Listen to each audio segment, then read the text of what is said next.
Good morning and welcome to this week's IGTV. Today I'm talking about the 3 tools that you need in your toolkit to build and maintain influence with your teen.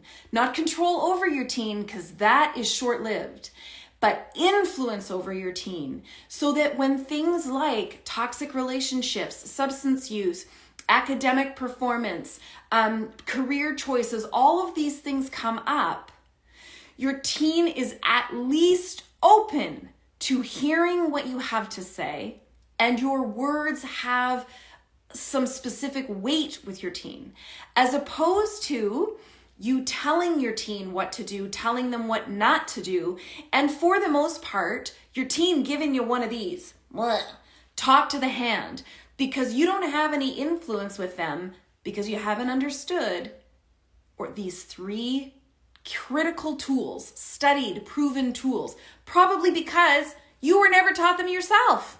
So if you're struggling right now with having any influence, not over, didn't say that, influence with your teen, in your relationship with your teen, then this is the IGTV for you. If you're watching on Instagram, hit the follow button. If you are watching on YouTube, hit subscribe button. I am here every Thursday at 11 a.m. talking about all kinds of things parenting teens to empower you to connect with your teenager in a healthy relationship built on trust and respect, to end the painful disconnection, emotional blowups, and stressful silences where you feel you have to use more and more modes of control, none of which are working.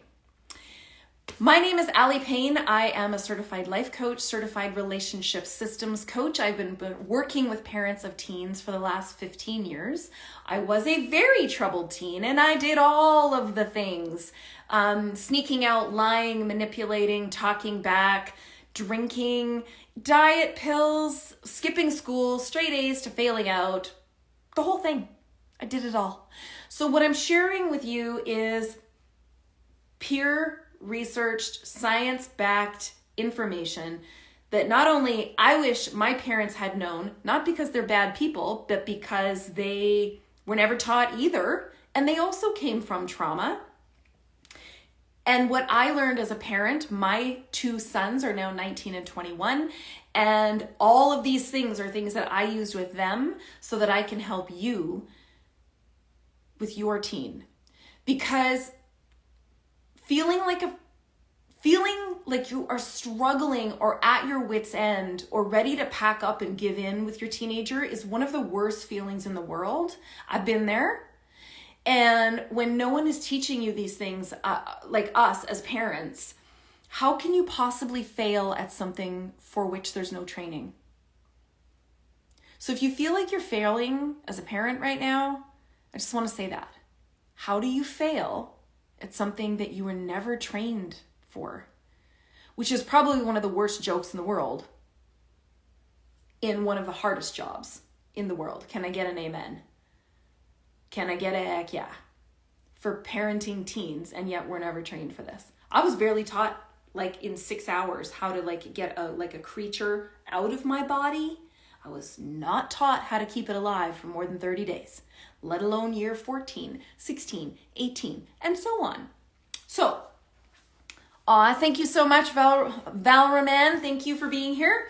Okay, so here are the 3 tools that all of my content and my programs are based in and cover exhaustively, because science research shows that these are 3 of the 6 core factors that are proven to reduce all risky behaviors like drug use, addiction, skipping school. They also, how long your teen stays in school, their resilience, their confidence, their ability to understand healthy relationships. Also, again, influence. These are 3 of the 6 factors I'm going to share with you today. Okay. The first is, and if you've heard me talk about, you might have heard about these before. Today's going to be a little bit more of a resource conversation. Yes, exactly. It is so hard. Okay, so here's what I got for you. The first is emotional safety. Now this feels like a very foreign concept if you were raised like me, because you and I were not raised with emotional safety. So when I say emotional safety to you, most parents of our generation are like, what are you even talking about? I'd love to know what you mean, but I don't. Okay, so here is how I personally define emotional safety based on the research and the work that I have done. Okay, emotional safety is all of my feelings, messy, challenging, are safe with you. All of my feelings are safe with you. Any feeling I'm having, now I'm not talking about if I'm like going all ape on you and I'm like taking it out on you and I'm damaging property and I'm, no. That's what I do with the feeling. No, boundaries are good. The feeling itself, all of my feelings are safe with you. They are met with curiosity and compassion and empathy, rather than judgment or criticism. That is emotional safety. Now, here's part of the thing. You were probably never given that as a teenager, as a child. I was not. My feelings needed to be deemed appropriate and manageable for my parents, or my feelings were just too much, all too much, embarrassing, wrong, invalidated, you name it. And you probably had the same experience. And again, my parents were not bad. They were met with the same thing. They were so stressed, coming from trauma, they were in survival. They didn't have room for someone like me who was big emotional, big emotions, all emotions all the time. I pushed all of their buttons because I didn't fit into a box. I wasn't compliant and controlled. I was wildly enthusiastic and emotions based. So emotional safety looks like this. Your teenager comes home in a huff, because remember, the teenage brain is highly reactive. They are almost always in a state of fight or flight, fear, fight or flight. They're almost always in a triggered state because their amygdala is very raw and uncovered, because their frontal lobes, prefrontal cortex is not fully formed yet, which leaves them slightly unregulated, okay? Their perception of the world is very emotionally heightened. It is normally life-threatening. It is world-ending. It is dramatic to you. But emotional safety means I am not judging or criticizing your emotional experience because I do not agree with or understand your perception of what is happening. And I am saying to you, it has to be the way I judge and perceive it, or it's wrong. You see, that's the difference in empathy. So in order to have emotional safety, I need curiosity, compassion, and empathy. Now, empathy says, I believe your experience as it was true for you, not filtering it through my now adult brain perspective, looking back as I believed your experience to have been. That's like, emotional safety means that whatever your teenager or child is feeling in the moment is true for them. Okay? Now, what they do with that feeling is a whole other thing. Okay? But this really is critical that you understand that Emotional safety, and because the teenage brain is so highly reactive, that you can literally say to your teenager, wow, and they can think, oh my gosh, you're judging me. So I'm not saying this is an easy line. This is literally walking a tightrope over the Grand Canyon. That's what it's like with emotions with teenagers. And you can only do the best that you can with the awareness that you have, okay? So don't aim for perfect, because your teenager's not perfect and you're not perfect either. But emotional safety is critical with them, that they have. So here's what requires emotional safety. Please stop labeling emotions. Stop labeling emotions as good, bad, positive, negative. If you're going to label feelings, and this is the only words I use, you can use challenging emotions or pleasurable emotions. Because here's a little news flash that you and I were not told. In fact, it's quite opposite to what we were told. All emotions are human. All emotions are human.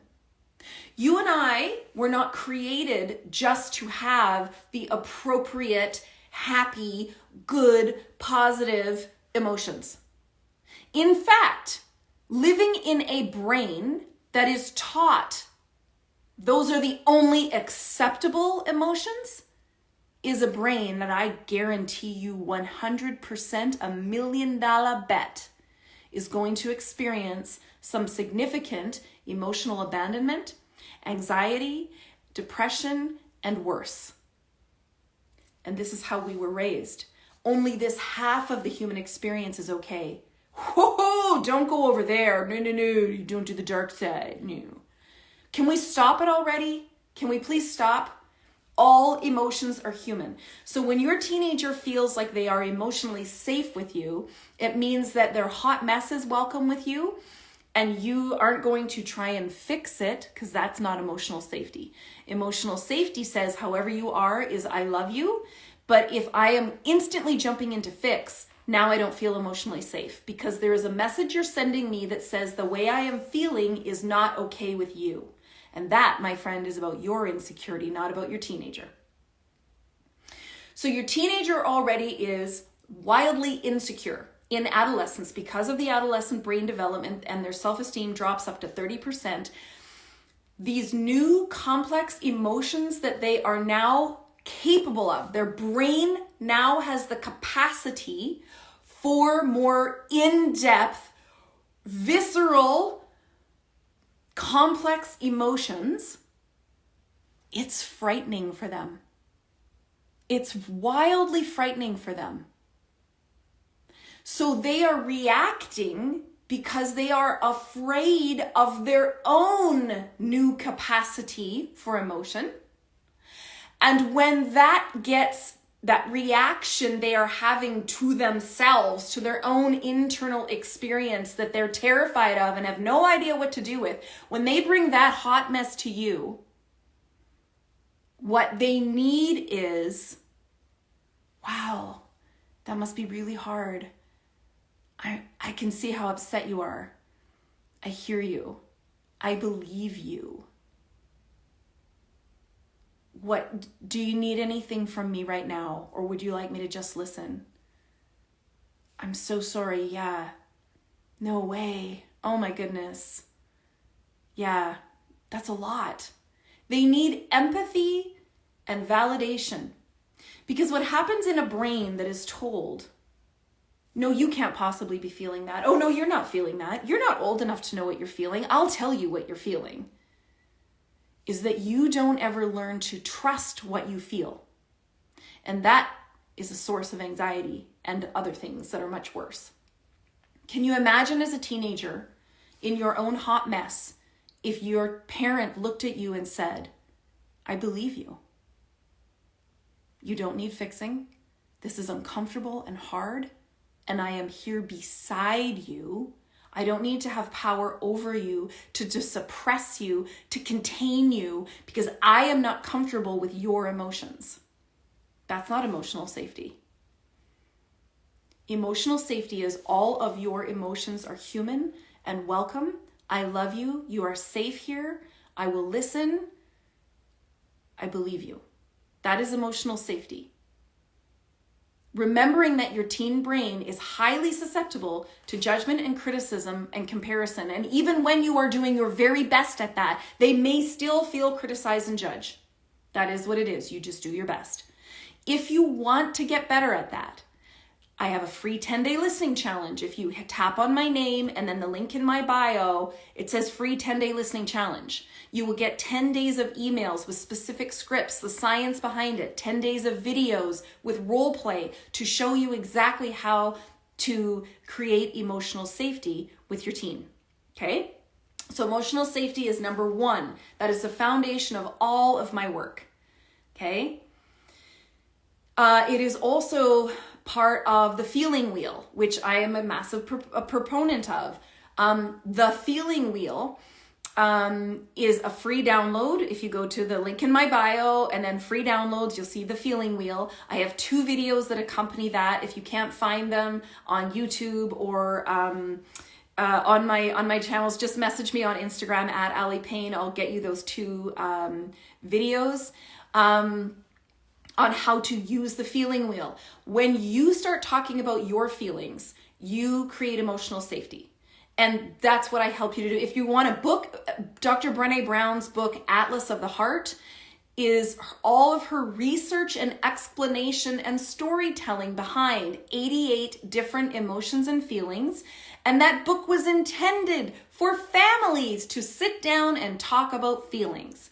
So you cannot expect to build emotional safety with your teen purely by being curious and compassionate about their feelings. If you are not also sharing your feelings, all of them, not just the happy, positive, good ones, because can we just drop those labels already? All of your feelings. And when you model struggle, you model having all emotions. You model that it is safe to have these emotions. You model having an emotional vocabulary, which most of the time humans do not. Our brains develop the capacity for complex emotions, but we are not given, like it doesn't just install overnight like a disk, 88 different words. Oh, here's the new dictionary I woke up with this morning in my software. No, that doesn't happen. Dr. Brené Brown's research shows the average adult can only name and articulate 3 to 5 out of the 88 different emotions. And what happens when our brains cannot effectively name, articulate, and express these emotions, our brain also cannot process, release, or heal from those emotions. So what happens for the teen brain as they're developing this complex capacity, but do not have the emotional safety or vocabulary or self-advocacy, it's like being in a closed box where the water is slowly dripping in one corner and the water level is rising and rising and rising, and they are drowning because they cannot release these emotions. That's emotional safety. So these are tools that I deal with. It's all free. If you want some help, let me know and I'll get those to you. Tool number 2. I know I spent a lot of time on number 1, emotional safety, because I can't say it enough. It's so critical. And again, if you were raised in my generation, you probably don't have a clue what that is. That's okay. It doesn't make you a bad parent, doesn't make your parents bad. We just need to start changing this. We've got to start changing this, if not for your own benefit, for that of any of the next future generation around you. This is, I believe, our responsibility. If you want to play a role in the next generation's mental health, supporting their positive mental health, then you get on board with being an emotionally safe space. Period. Okay, number 2. Tool number 2 is meaningful connection. Here is how I define meaningful connection. Meaningful connection means, now these all build on each other. I guess I should say that. These 3 tools build on each other. So I'm assuming now you've got some emotional safety, okay? Tool number 2, yes, I am very passionate about this. Tool number 2 is meaningful connection. The way I define this is, I can authentically share with you my feelings, my my thoughts authentically. I can share those with you, knowing they may not agree with what you believe or value, and my worth or value or lovability with you is not in question. My value to you is not at risk. Our relationship is not at risk when I authentically can share and discuss with you. So meaningful connection requires a level of vulnerability and courage, because you already have to have emotional safety. For me, because, and this is Dr. Brené Brown's research on disagreement. Any healthy relationship must have room for dissent, for disagreement. Now, welcome to raising a teenager. Can I get a hell yeah?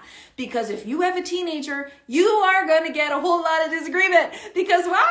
Because teenagers need to be right about everything, and they need to disagree with the way you believe it, and you see it because they are right about it. So if you haven't yet hit this stage, it's coming. Just wait. It's so fun. So meaningful connection is where I do not, my value and worth is not at risk when you disagree with me. And my value to you, my lovability, I don't have to agree with you to feel loved by you. I can have a meaningful connection and we can disagree. And I know that I am still loved, welcome, and safe with you, and our relationship is not at risk either.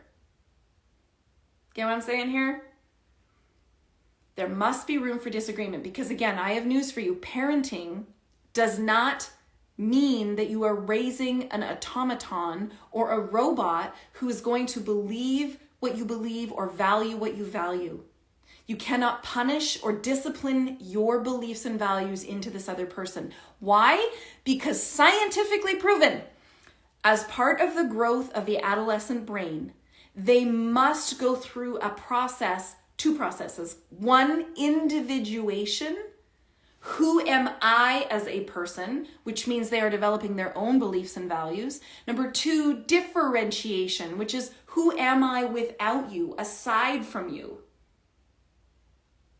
When I don't mimic you, when I don't assimilate with everything you tell me as a child once did. That is those are two necessary psychological processes required to be a successful independent adult. And it starts in adolescence. So meaningful connection, which is built on emotional safety, says that we can debate things without having to be right or wrong. We operate outside of right or wrong. We are just curious. There is room for difference of opinion, and I am not at risk with you. I do not need to deny, abandon, or suppress myself to be in conversation with you. I don't need to be responsible for your feelings. However, being respectful. This conversation, by the way, today is outside of, I'm assuming you have respectful boundaries, so don't come after me saying that, my teen doesn't, if your teen doesn't respect you, that's a boundaries issue, okay? Which I cover in 2 other programs that I offer. So that's meaningful connection, okay? I hope that's making sense for you. So emotional safety is the bottom, and it's where most people struggle. Most parents struggle in that part of their relationship because we were never taught this. And I just want to go back because I forgot to add one thing in there. Sorry. Welcome to my random brain. Under emotional safety, another way to build emotional safety is affirmations. Teenagers, for the most part, are like toddlers in their brain development, and they are constantly told what they're doing wrong. They are constantly shown and told how they are falling short of what you believe of them, what you want for them, what you want from them. They are rarely told what they are doing right. If you want to build emotional safety with your teenager, start affirming them. There are 3 specific ways to affirm your teen. The first is character traits. Like, who are they as a person naturally? That they just have these inherent skills, ways of being that are them. Not necessarily you, but they're them. Affirm those in them. Perhaps they are naturally very orderly. Like they just keep a clean room, or they just like keep organized. That's just a skill. You could affirm that. You're like, man, you're so good at that. You are so good at how you just do that. Like, good for you. You know, I love that part of you. Or perhaps they're really highly creative. They're always singing and dancing, or maybe it's about painting and drawing, or maybe it's software creativity, like Minecraft, where they're creating worlds and they're all like, you know, what if you affirm that? Their creativity and how cool it must be to be in a brain that like sees and experiences the world in a way that other people don't. This is probably affirmations you didn't hear from your parents either. What if it's about cooking? What if it's about the way they dress? You know, whether it's autonomous, like how brave they are, how wonderful it is that they dress in a way that they feel comfortable with, even if it's not what other people, the run of the mill. Isn't it great that they don't need to conform to feel safe? My son is you're always asking me, and I feel awful about that, but actions make me feel awful at times. Yeah, bashing. Yeah. So this is about affirming. Affirm their character traits. Okay. Maybe they're really loyal. Are they a really loyal friend? Maybe they are always on time. Maybe they're always concerned about others. Maybe it's not necessarily things that you have in you. There's a stretch for you. How can you affirm things in your teenager that aren't necessarily your qualities? So affirmation builds emotional safety in character traits. You can affirm their behavior, but I will say very closely, I hope you're listening. Affirm their behavior, whether it's what you asked for or not. Because if you are only affirming their behavior that you ask them to do or that you approve of or like, that's manipulation. Let's just call it what it is. That's manipulation. Affirm what they choose to do. Okay? So there's behavioral affirmation, and then there's emotion affirmation, that you affirm and validate their emotions, that they are an emotional being, that they are an expressive human, that even if they don't express to you, that that's okay how they do emotions. So those are 3 kinds of affirmation that build emotional safety. Okay, so then I talked about meaningful connection, okay? That leads to tool number 3, which is true belonging. Now, there's tons of studies on this as well by Dr. Brené Brown, for one, of course, because I'm like girl crush fan. But here's what I want. This is, again, building. You've got to have emotional safety. And most of the work that you're going to do, if you take any of my programs or do any of my free tools, will begin with emotional safety, then meaningful connection, okay, which is where boundaries can start. Just in case you're wondering the relationship ladder, you got to have emotional safety first. Meaningful connection is where boundaries can start. Then the third level is true belonging. So here's what happens, and this is so critical. This relates to emotional safety, but it also relates to meaningful connection. True belonging is, I don't have to change any part of me to feel fully loved and accepted by you. Now, here's why this is so critical for you in your home. Peer pressure works on the teenage brain because it relies on your teen not feeling fully loved and celebrated and accepted as who they are at home, and offers a counterfeit version of belonging in a group of people or social situation that likely requires your teen or your child to behave in a way that is outside of what they believe or like or want for an experience of feeling fully loved and accepted. That counterfeit belonging is called fitting in. Fitting in means they have to deny, abandon, or suppress any part of themselves to feel fully loved and accepted for who they are. And Dr. Brené Brown's research, along with many other psychologists who work in families, have done work. And the teenagers who specifically say they feel they have to fit in at home, I certainly felt that way.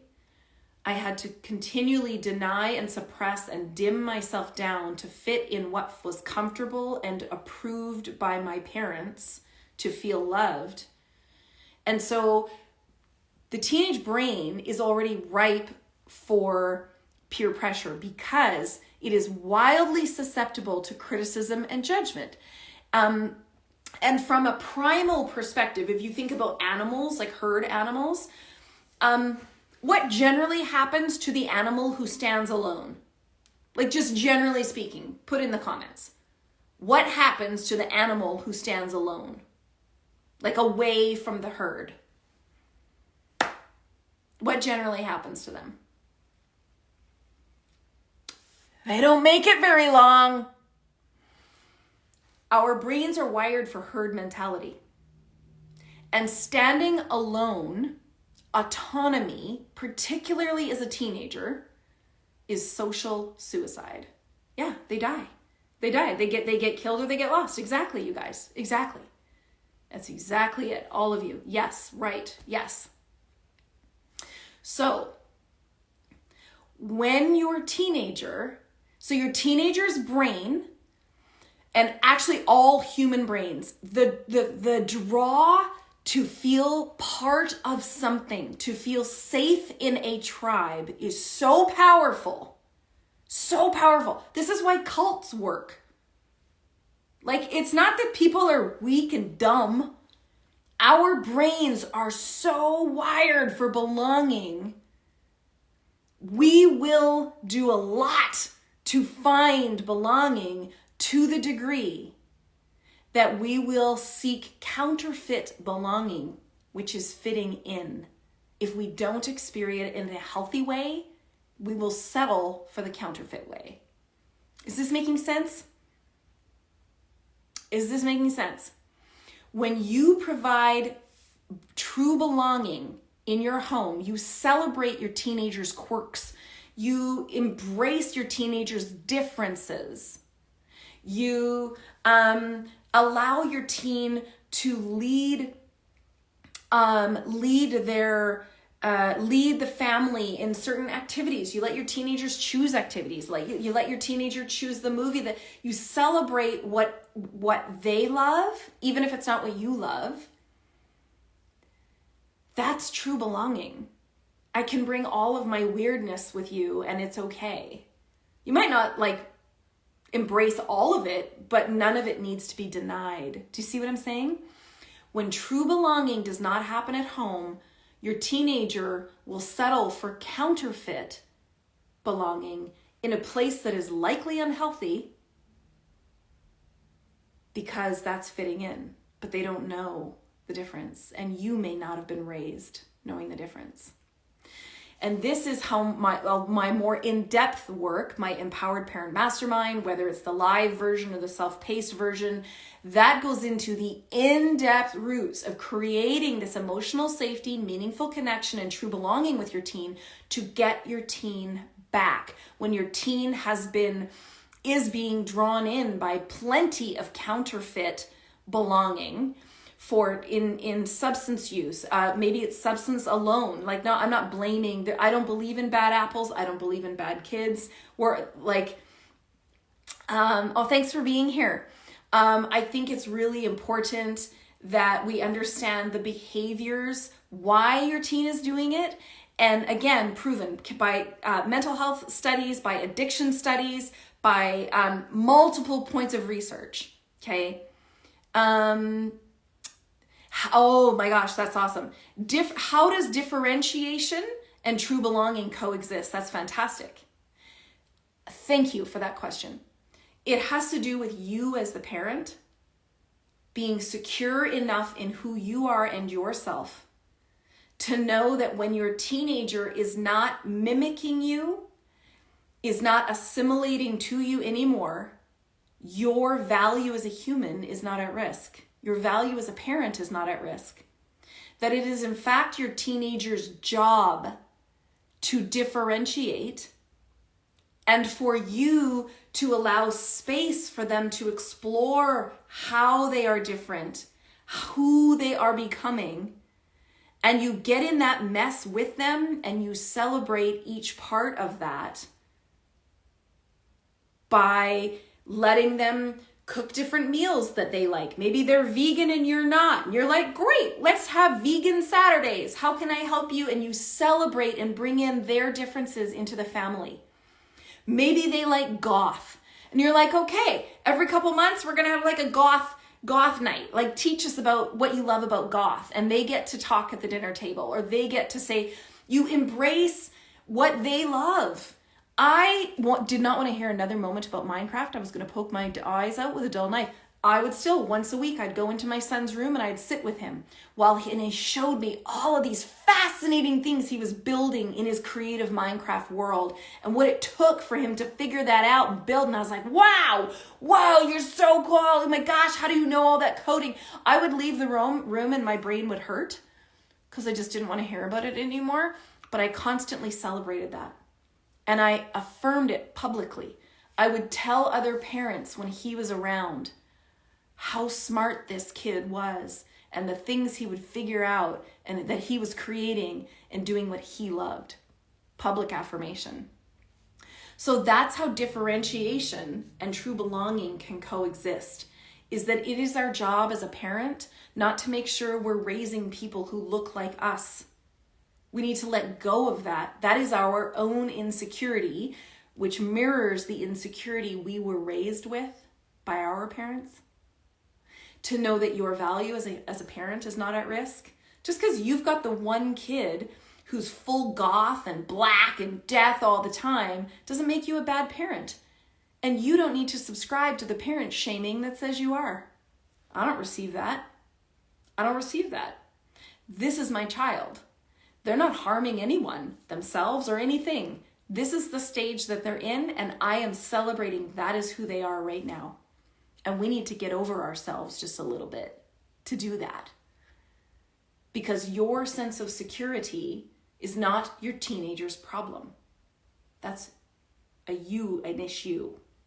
So if you're looking for more help on how to get through these 3 core tools, remember, these are 3 of the 6 scientifically researched and backed core factors that buoy your child against every single adolescent risk factor there is, and also maintain a sense of influence, not power over, not control over your teenager, but influence with, power with. Those are the 3 factors that have proven to build and maintain influence with your teen. Open, honest communication and influence. Just be really careful that you're not hearing me say control. I'm saying influence, not control. Okay? If you are interested in doing more of that, number 1, go to the link in my bio, do the free 10-day listening challenge. That's step number 1. Okay? Number 2, download the feeling wheel under free downloads and get my 2 free videos on how to use it. That's number 2. The next step would be take my 5-day challenge. It's coming up again in June 13th, I think it starts. Get on the wait list for my 5-day challenge. Okay. Number 3 would be my Boundaries Boss program. Once you have emotional safety, if boundaries is your issue, you got to have emotional safety first, then you can take my Boundaries Boss program to really hone in how boundaries are intended to work from a healthy perspective, how consequences are intended to work from a healthy perspective, because they were never meant to control. So if you're lacking emotional safety in your relationship with your teen, one of those 3, so now you have no influence, it could be because of the way that you are playing boundaries and consequences, because of what you were taught, which isn't at all how they were intended. Boundaries and consequences at a healthy level build emotional safety, build meaningful connection. So if that feels like the trip up for you, become a boundaries boss is the way to go. Okay, you can message me on Instagram, or you can check my website, alliepayne.com, under programs, I think it is, or resources. It's under one of the two.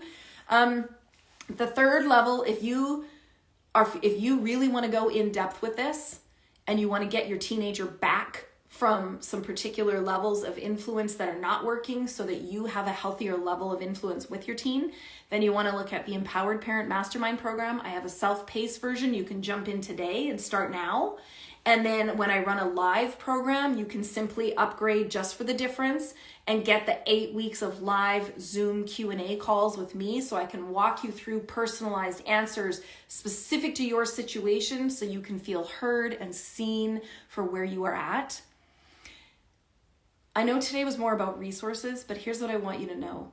Because some days I feel like I'm yelling into a vacuum and it's really frustrating. Every single program that I offer operates on those 3 tools because of the science that is proven that what the benefits that they build. Okay? It doesn't matter if you weren't taught this. It doesn't matter where you came from. All that matters is that you're here. You're a caring, courageous parent, and I believe in you.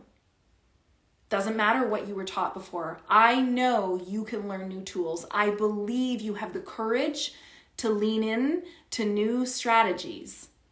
And I will walk with you every step of that way. Because when you purchase one of my programs, you also get access to my private parenting community where I will support you for a time through the program. Because I don't know about you, but I hate buying programs and then I can't ask anybody a question and I don't get any value out of it. It annoys the crap out of me. I will not do that. Please hit the link in my bio. If you're here on Instagram, message me if you're looking for something specific. I will send it to you. If you're here on YouTube, type me a comment. I will absolutely do that. If you hit the link in my bio on Instagram, you can also email me. Just hit email. I want to get you what you specifically need most to help you have an open and honest relationship built on a healthy foundation of trust and respect with your teen. And I know you can do it. All right, everybody, I will see you next Thursday. If you are looking for, tomorrow I am talking about teen substance use with Dr. Mike Malobsky. He is a 30-year pediatrician. He is the founder of Way Center, a teen adolescent mental health clinic. He's also an adolescent substance use clinician. I am talking to him specifically tomorrow in my private community, not here on Instagram, in my private parenting community on Facebook. You can find, there's a 30-day free trial, so you can jump in, hear the conversation, and leave if you want. If you hit the link in my bio here on Instagram, you can hit join the free community and get that talk tomorrow. That talk with Dr. Mike Malobsky about teen substance use will be permanent in my private parenting community. It will not disappear. So if you can't make it at 1:30 p.m. Pacific time, it doesn't matter. It's there. Okay? And I'm going to be talking about teen mental health with him on May 27th. And then I've got another guest speaker. We're going to talk about eating disorders in June. That's all only in my private parenting community. So that's another place that you can go if you want fast results and you want personalized answers right away to begin to change your relationship with your teen, build emotional connection, emotional safety, meaningful connection, and true belonging. You can jump in there and get that anytime. Start right now. Okay, bye everybody. Thank you so much, and I'll see you next week.